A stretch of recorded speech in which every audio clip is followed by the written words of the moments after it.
that it? Is that on? Yeah, it is on, but do a slideshow so it will show bigger. Oh. The whole screen. Yep. No, go again. So leave it. The only thing is I need to see the other people's scripts so I can move the slides. That's the only issue. I'll try and get to do it. Slideshow.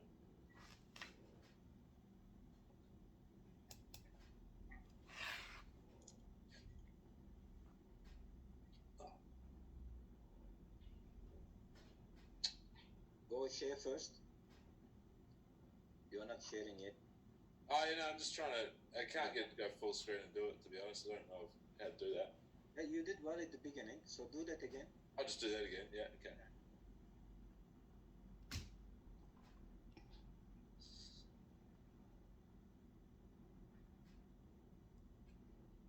Right. Oh, yeah, I see. Yeah, I'm with you. Where it says slide share next to animations. Now come out of there. Yeah, next to review. Third from the right hand side. Slideshow. Yeah, slideshow. No, not that one. Come out of there. Yeah, okay. You see now view review. Yeah, right there.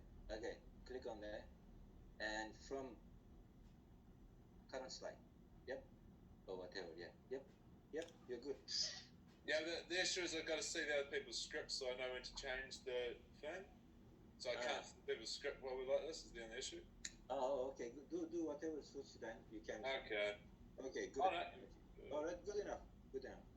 Right. Go ahead. Just do it. Okay. Right. No problem. Okay. Okay. We'll start now then. Yeah.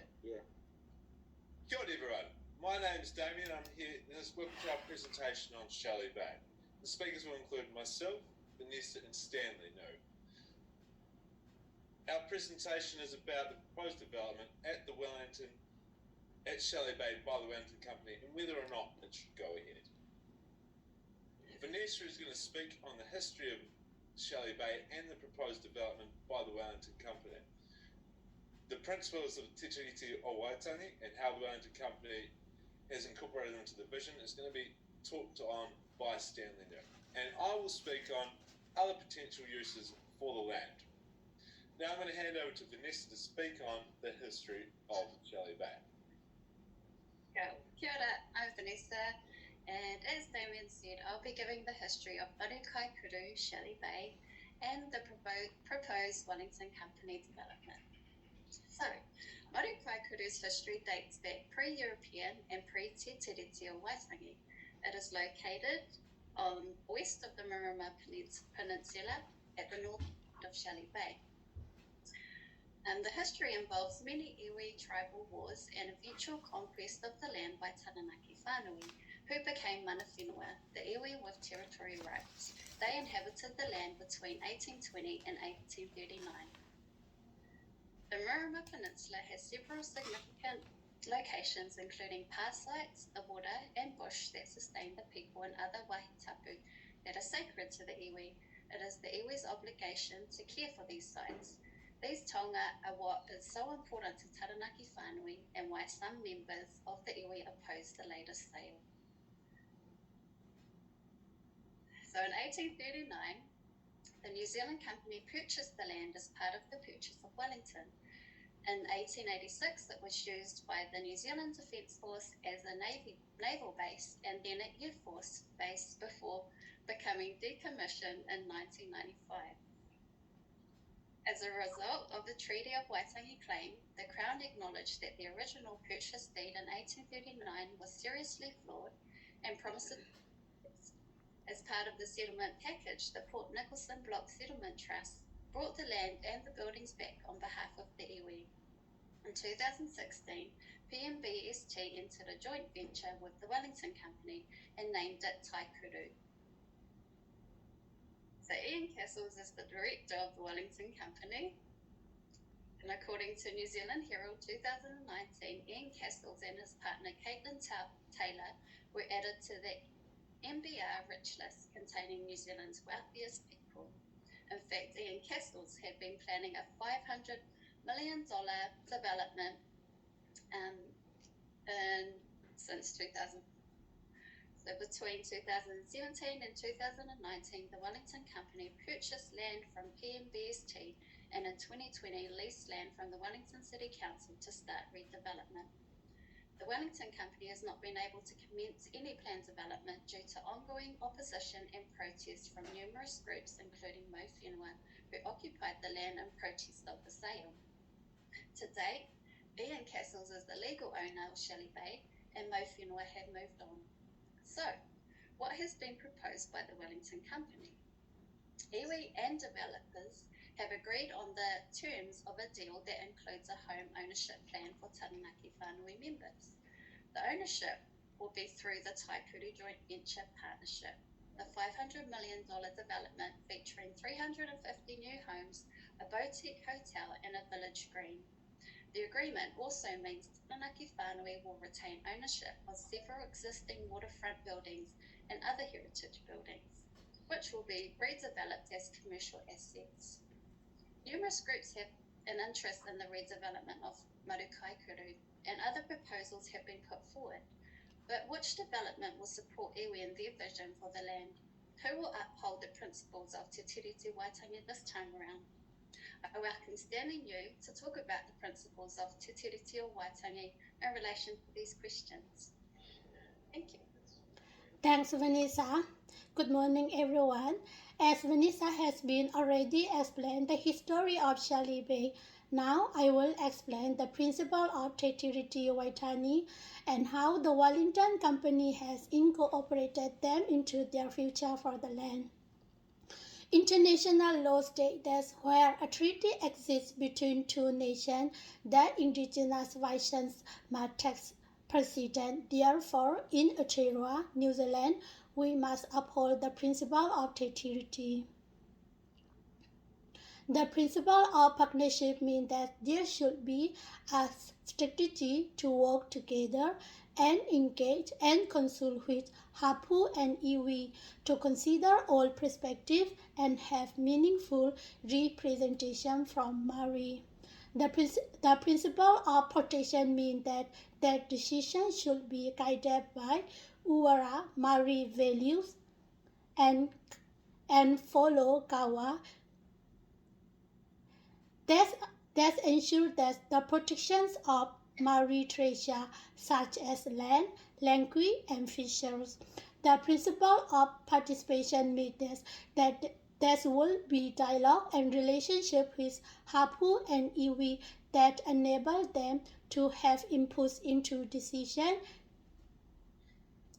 that impact on them now and future generations. Working effectively with other cultures sounds simple. However, believe me, it takes effort and skill. Understanding the principle of Te Tiriti builds cultural competence, which is a vital skill when we live, do a business in a bicultural country like New Zealand. To answer this question, we need to know their visions.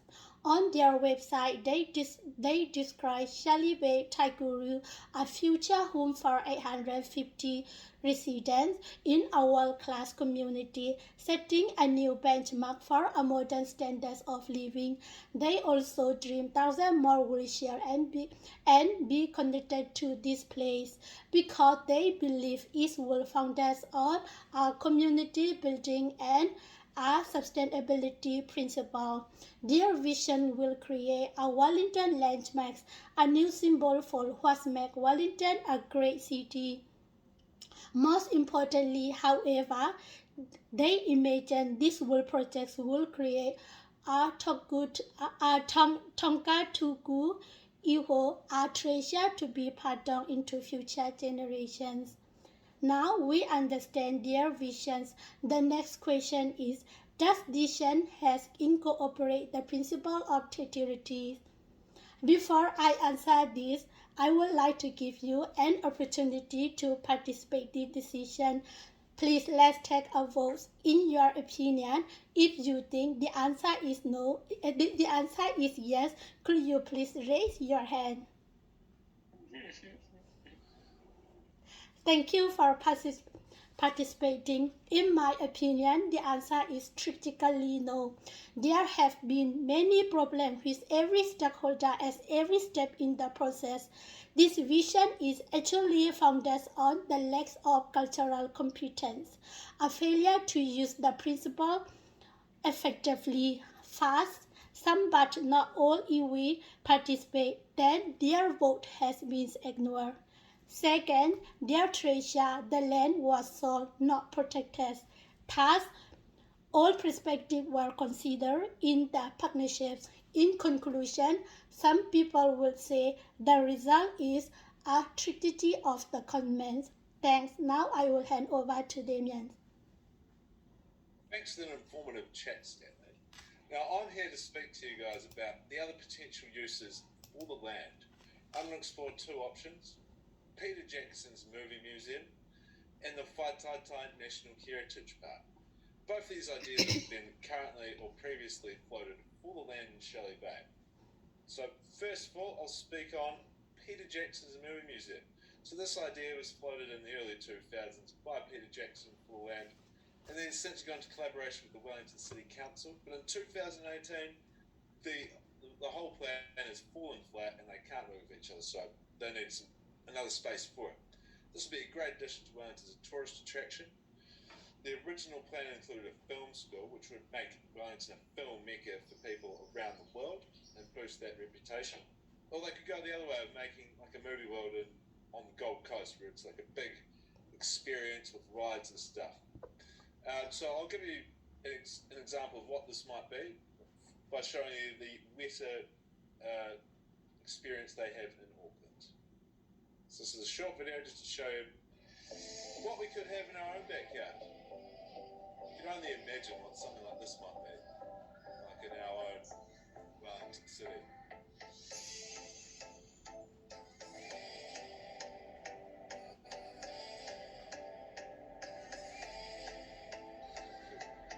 Now I'll let you guys look into that on your own time. I'm just going to move on and show you guys the other idea for the park. Well, I think that would be a great idea, wouldn't it?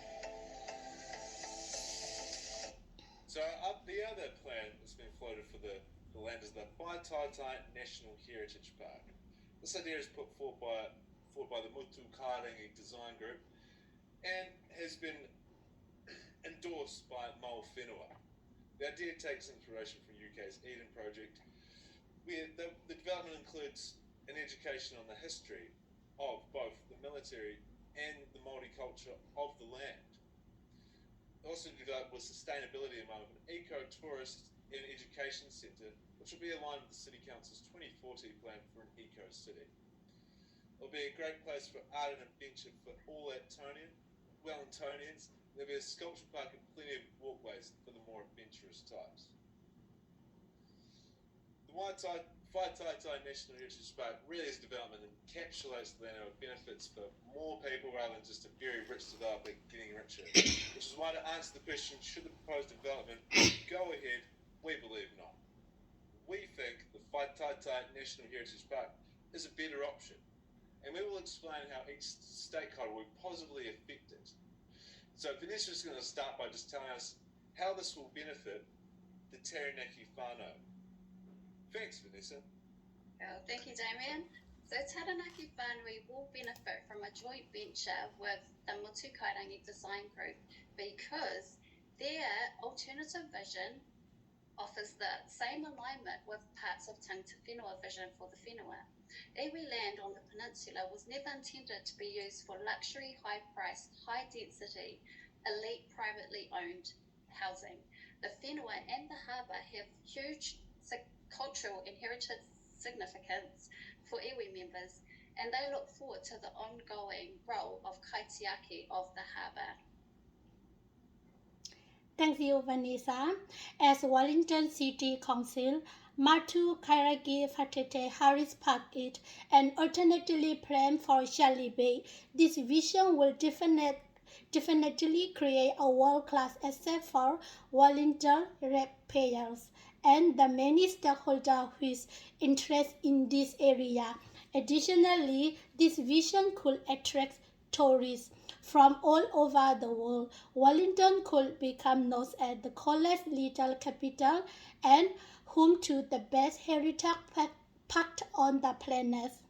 However, sadly, like all vision, the first question had to be how much it will cost and maintain. From the information we have, there is no clear funding capital available. Then I will hand over to Damien. Thanks for that, Stanley. So I'm just going to speak about the local residents. So the roads and the facilities around the Shelley Bay have been dilapidated for a long time. So with any development, there's going to be an upgraded infrastructure, which is going to benefit both motorists, cyclists, and locals. Now, just for a second, I'm just going to show you guys some actual opinions of locals, which will back some of the arguments that we are saying.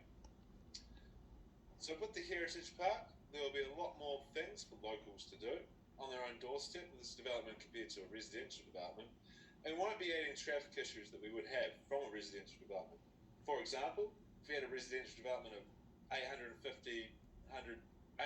more homes, we'd have that many people travelling into Wellington City in the peak hour traffic, and congestion is already a massive issue for the city. So to sum up, we've heard about the Taitai National Park and how it will benefit many key stakeholders. Developing this land through this concept will allow everyone to access and enjoy the land for generations to come. As you can see on this map, we can see how much land was owned by Māori in 1860. Now, if you look at the year 2000, you can see how much land is still Māori owned. Selling land to residential developers is a short-sighted option that reminds us of past mistakes. If we are to create the Taitai National Heritage Park, we're creating an area for iwi and Wellingtonians and New Zealanders for generations to come. Thank you for listening to our presentation. I'd just like to thank Stanley and Vanessa for their parts in the presentation. I would invite anyone to ask any questions. Now, well, it seems like we don't have any questions today, guys, so we're going to wrap it up. Thanks for coming along, and enjoy the rest of your day. Thanks. Thank you, Tim. Okay, cool. So, Wow, this was a fun roller coaster presentation. And how many times you changed hands?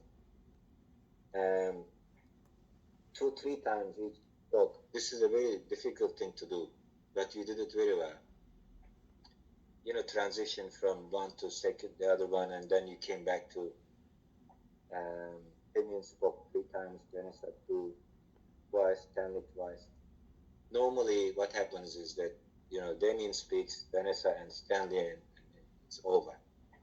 But you obviously, this requires a lot of practice, and all credit to you. And this is how we do it. It's a good example of making presentation in a group environment. You don't have to do it this way, but to do this is difficult one. You succeeded well in that.